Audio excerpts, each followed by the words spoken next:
Hello, happy Sunday.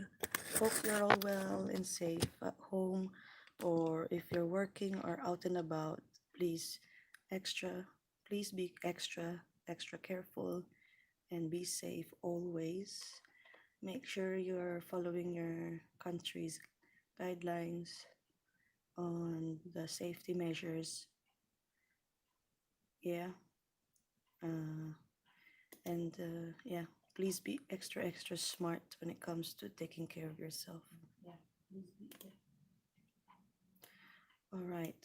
So for this morning, I have chosen to read and share and try to read and share the story of Joseph and another Lady Bird book.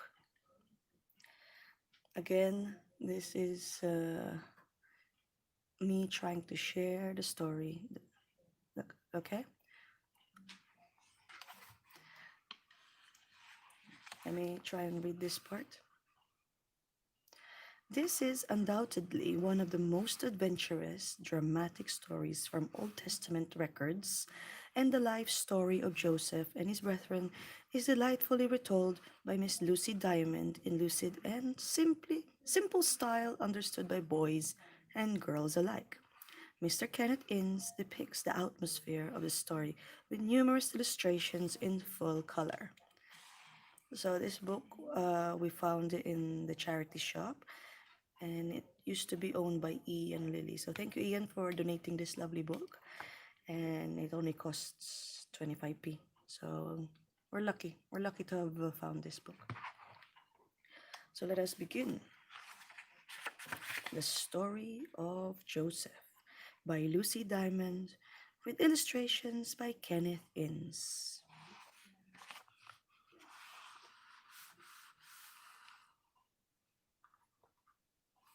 The Story of Joseph. Long ago, in the land of Canaan, a rich shepherd prince lived in Hebron by the oaks Mamre. His name was Jacob, but afterwards God named him Israel, a soldier of God. Jacob had 12 sons. He loved them dearly, but best of all, he loved the two youngest, Joseph and Benjamin.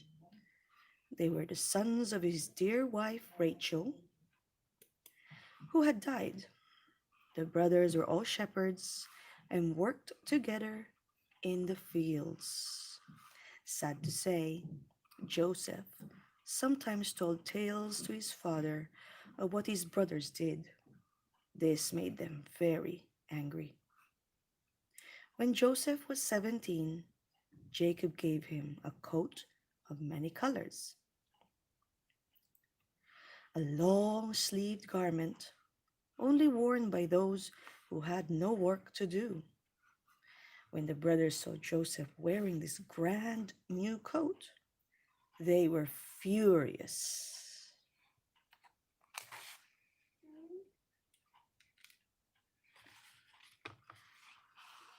One night, Joseph dreamed, and he told the dream to his brothers.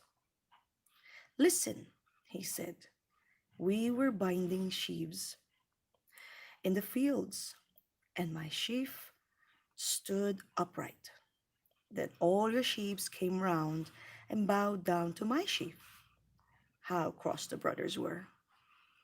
Once more, Joseph had a dream, and he hastened to tell his brothers, I have a dream, another dream. I saw the sun and the moon and 11 stars, and they all bowed down to me. Even Jacob was angry with Joseph this time and scolded him. Do you think that I and your brothers will ever come to bow ourselves down to you? This made his brothers hate Joseph more than ever, but his father kept these strange dreams in mind. What could they mean?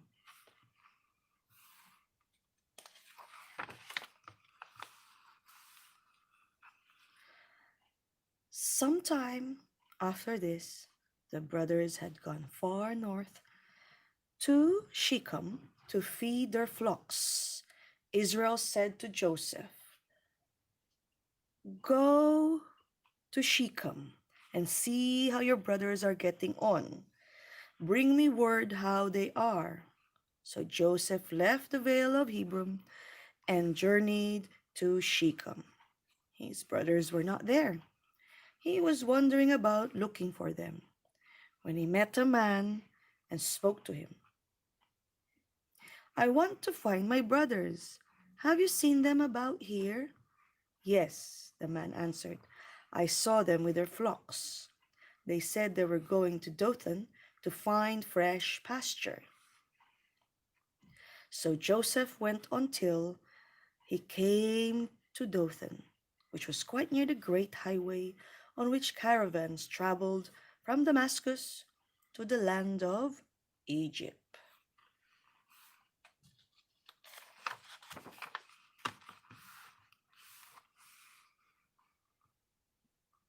When the brothers in Dothan saw Joseph coming towards them quite alone, all the bitter hatred they had hidden in their hearts for so long flared up. "Look," they said, "here is that dreamer coming.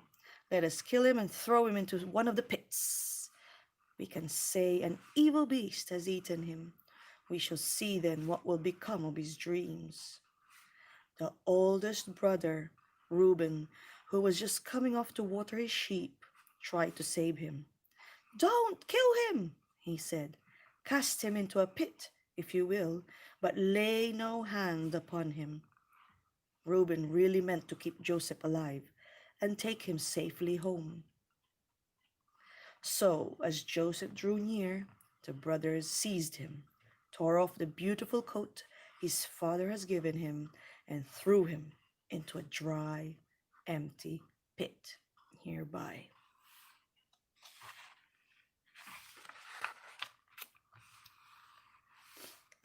And while Joseph lay helpless in the pit, the brothers sat down to eat the food he had brought. As they ate and talked together, they saw a long train of camels coming along the great road which led by Dothan. A band of Ishmaelites were going down into the land of Egypt, carrying spices and rich merchandise.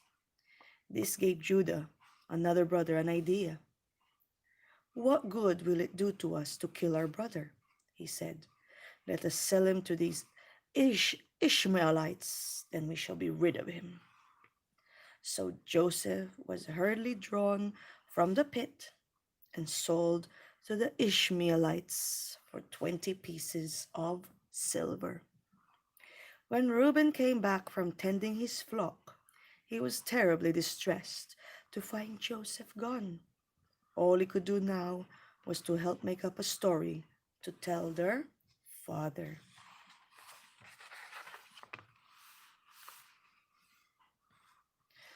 The brothers killed the goat, and taking Joseph's coat, they dipped it in its blood.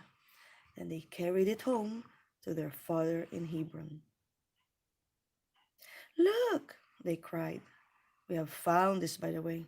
It is Joseph's coat." Israel took one look. He knew that coat, that grand coat he had given to his beloved son. "It is my son's coat," he cried. "An evil beast must have devoured him. Joseph must be dead." And Israel wept with such a bitter sorrow that the brothers almost wished the thing undone. But they dared not speak the truth. They tried to comfort their father, but Israel's grief was terrible. "I will go down to the grave mourning for my son," he cried, and no one could bring him comfort.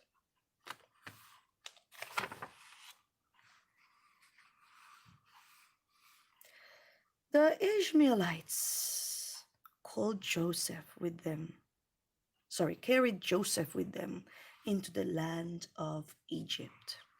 They were pleased they had bought this strong, handsome lad. He would fetch a good price in the market. There Joseph was sold as a slave.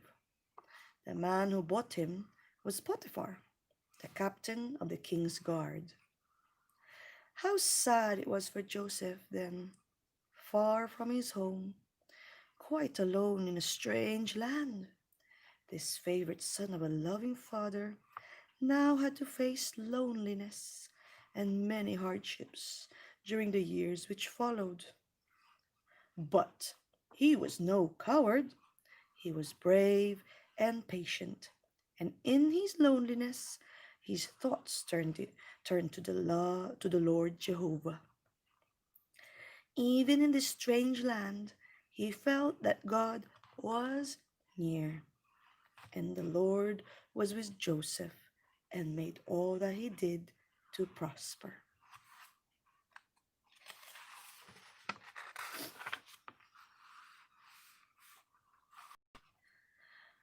Potiphar took Joseph home and treated his young slave kindly. He soon found that Joseph could be trusted and made him steward of his household and all that he had. And the Lord blessed Potiphar for Joseph's sake. Then the lies of a wicked woman turned the captain against his slave. Angrily, he flung him into prison. What a terrible thing! But Joseph was still brave and patient, and the keeper of the prison liked and trusted him, and let him take charge of the other prisoners. Among these were the king's butler and baker. One morning, Joseph found them looking very worried.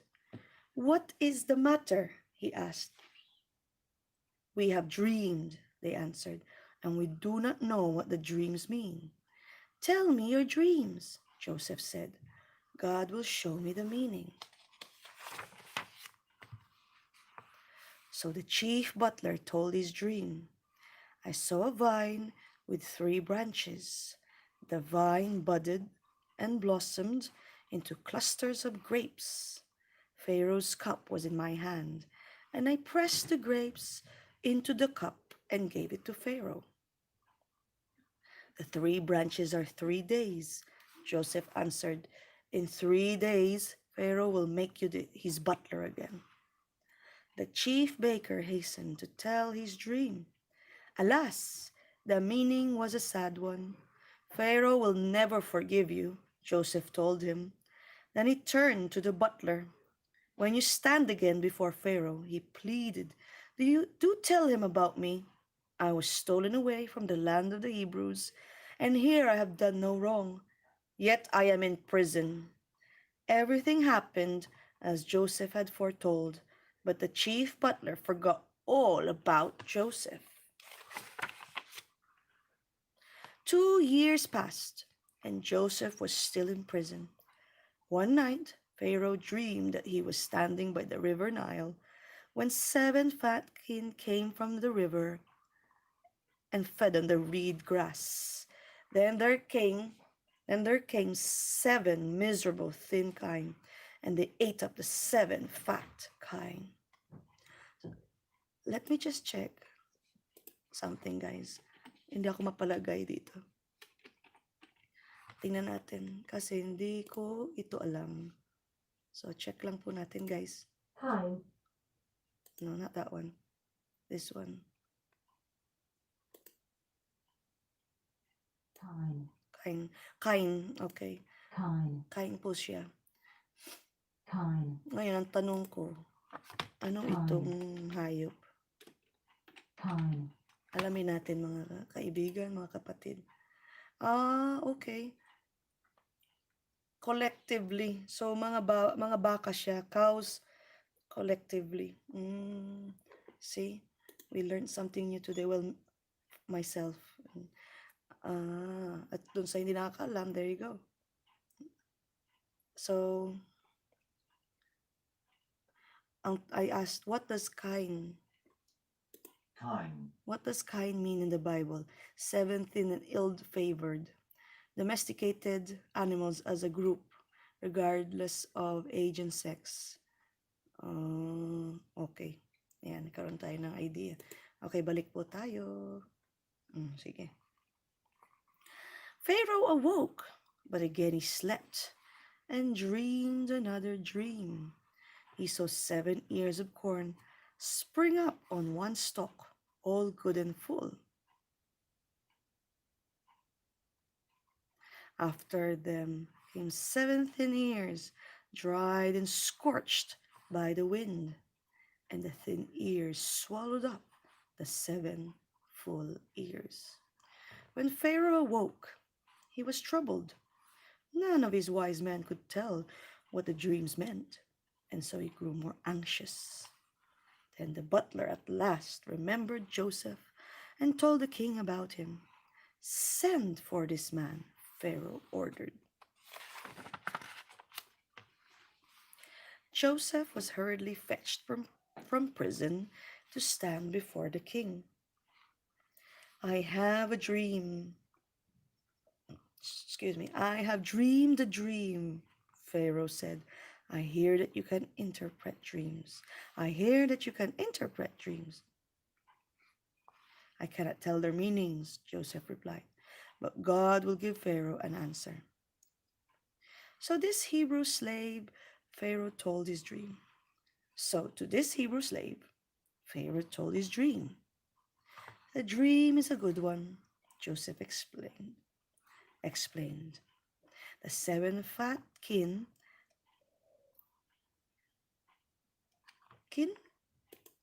Mali lagi ako dito, guys. kind, Kine, ayun, sorry guys. Kind. The 7 fat kine and the 7 good ears of corn are 7 years.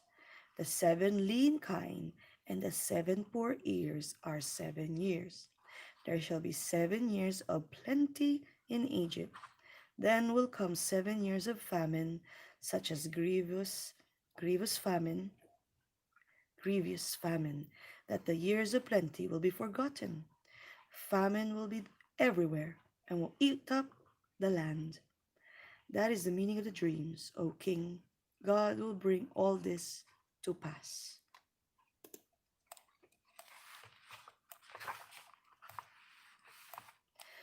There was a hushed silence as Joseph finished speaking. Pharaoh looked thoughtfully on this Hebrew slave who stood so quietly and fearlessly before him.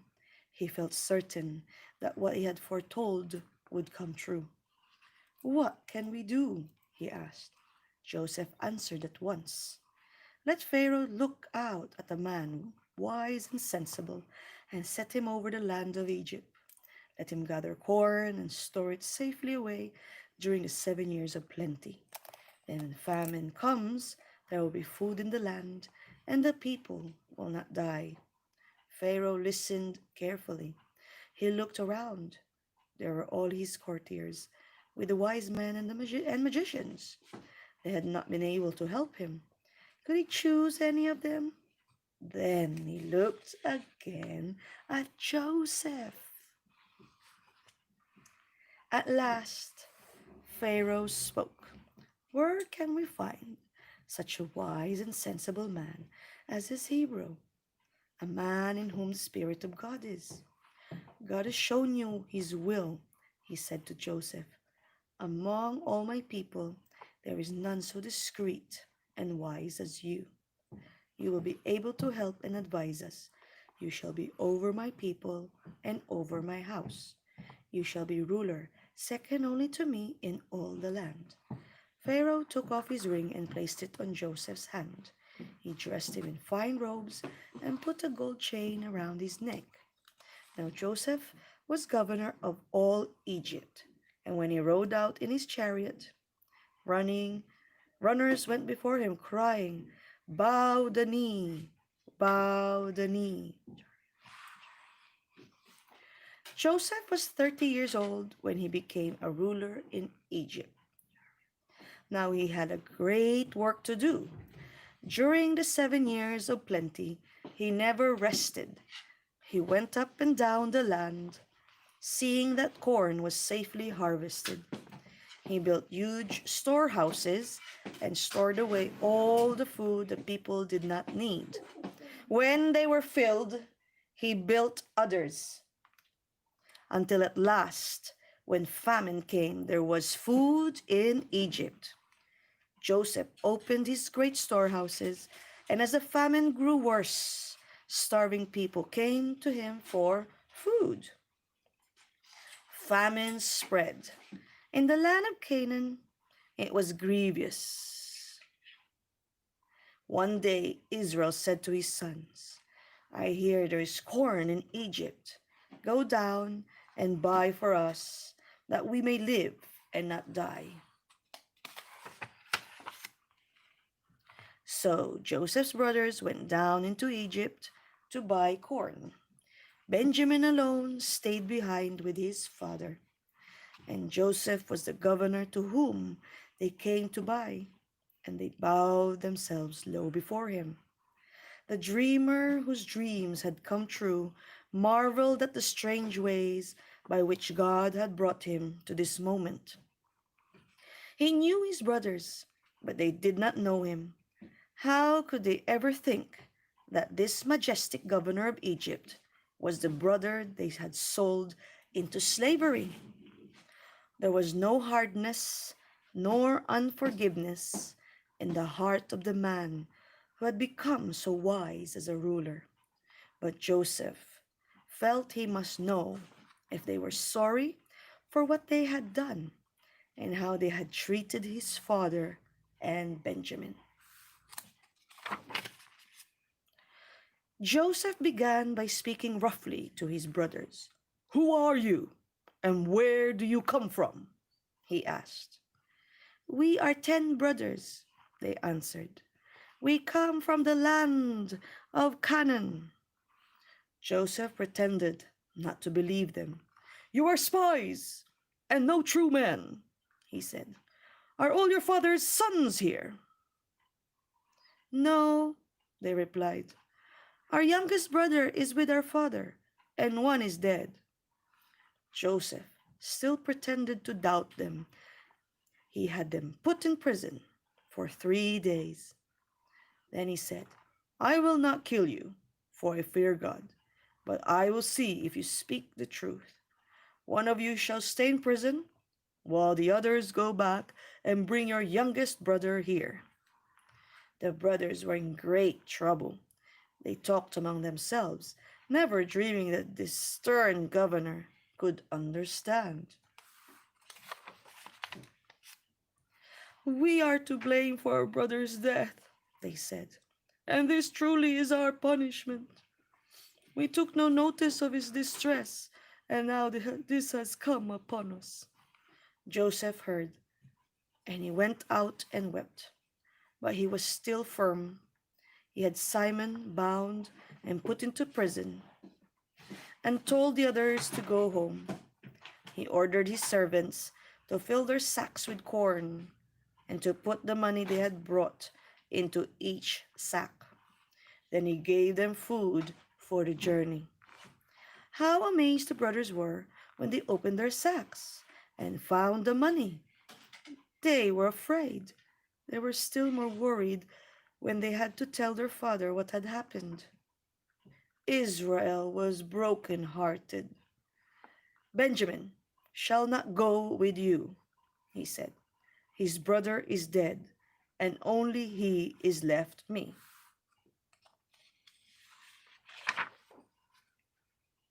The famine grew worse.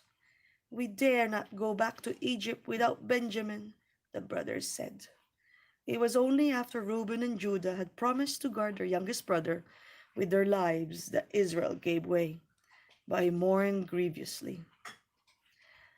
They set out laden with presents for the governor, and taking back the money found in their sacks. When Joseph saw Benjamin, he went out and wept for joy. He longed to make himself known, but wished still to test his brothers. He invited Simon and all of them to a feast in his house. He sent them meat from his own table, but he sent Benjamin 5 times as much as the others. And the brothers showed no signs of envy. They were all happy together.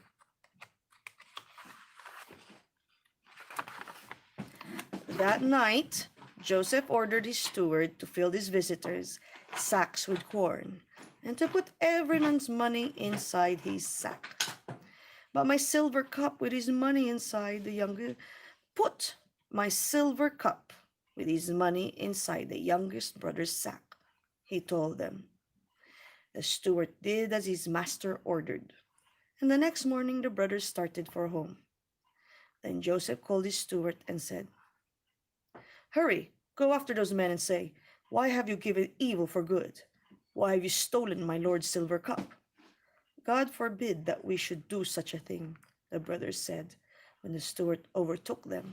"Search our sacks, and if it be found with any of us, he must die." How horrified the brothers were when the cup was found in Benjamin's sack. The steward would only have taken Benjamin, but all the brothers turned back with him. They came back to Joseph's house and bowed themselves to the ground before him. "What is this you have done?" the governor asked them sternly. "The man in whose sack my cup was found shall be my slave. As for you others, go back in peace." Then Judah came near and spoke. "Oh, my lord, I am your servant. Do not be angry, but let me say one word. We have a father, an old man, and my youngest brother is very precious to him. His brother is dead, and my father loves him above us all." Judah went on to tell the sorrowful story of Israel's great loss and of his grief. "Let me be your slave instead of the lad," he begged. "I cannot go back to my father without him." At this, Joseph could hold back no longer.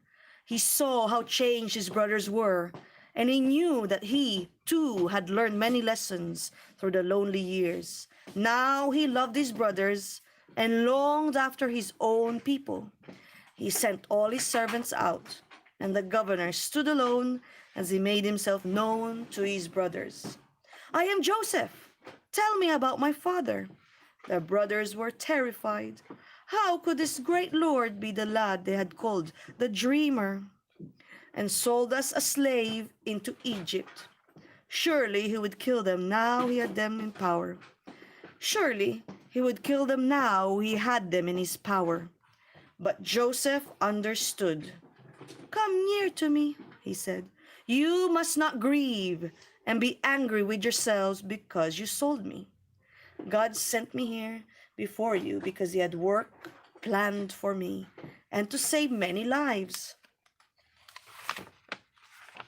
Now, Joseph went on, "Hurry back to my father and tell him that I am alive and long to see him. The famine is still bad, so my father must come here quickly with all of you and all your children and your children. There is plenty of food for you all. The Egyptians are not shepherds, so you shall have the land of Goshen for yourselves, where there is good pasture for your flocks." Then Joseph kissed his brothers and tenderly drew Benjamin close to him. Pharaoh was pleased when he heard the news. He told Joseph to send wagons for his father and the children to bring them to Egypt. Joseph gave them presents and sent 10 asses laden with good things for his father. "Don't quarrel, by the way," he laughed as they set off. So Israel saw his beloved son again after many years. At first he hardly dared to believe, but when he saw the wagons and all the things sent for his comfort, he knew this marvelous news was true. "It is enough," he cried. "Joseph, my son, is yet alive. I will go and see him before I die." We may think what a joyful day it was when Joseph rode out in his chariot to meet the caravan from Canaan. He ran to fling his arms round his father, and they both wept for joy. Through such sad and lonely years, God had brought them to this happy meeting. Joseph took his father to see Pharaoh, who was very gracious to him. Then Israel thanked the king and blessed him. Israel and all his family settled in the land of Goshen, and the Egyptians called these strangers the children of Israel, or Israelites. Israel lived there for 17 years and rejoiced to see his son so wisely ruling the land. When he was dying, he asked Joseph not to bury him in Egypt, but in Canaan, the land God had promised to his fathers. Joseph and his brothers lived happily and peacefully together. For many years, Joseph ruled the land of Egypt, greatly loved by Pharaoh, and honored and trusted by all the people. The end. Yan. So, thank you sa mga nagstay. Bago tayo magtapos, gusto ko lang isa-isahin yung mga salitang medyo nahirapan tayo. Kasi, total, we are learning how to read dito sa session natin. So, let us go back and listen to these words para next time, we know, di ba?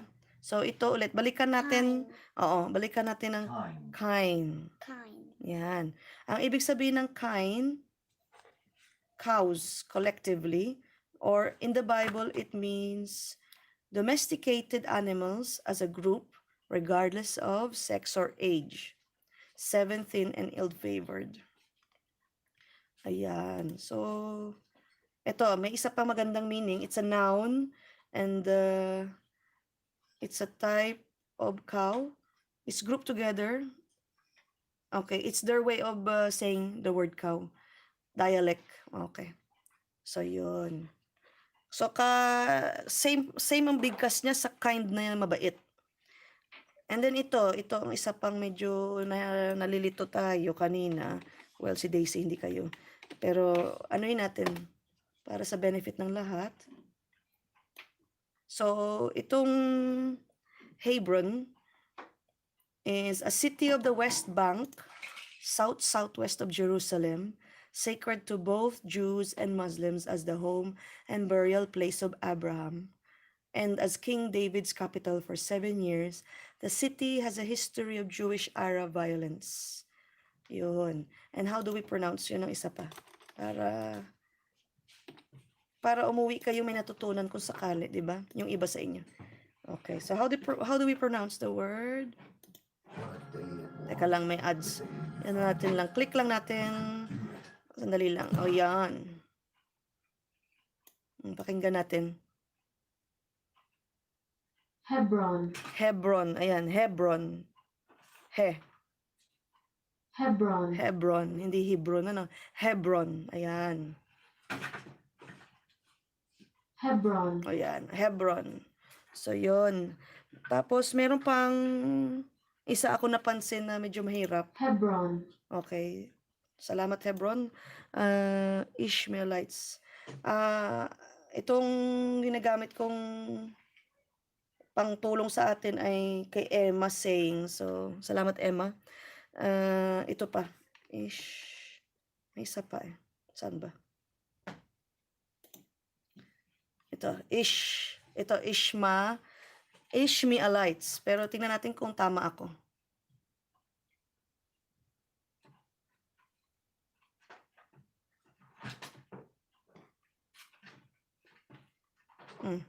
Parang ayaw na magsalita. Okay. Nakamute pala. Sorry, guys. Ishmaelites, Ishmaelites. Isa pa? Ishmaelites, Ishmaelites. Ayan. Manghirap, no? Manghirap pag titingnan mo lang.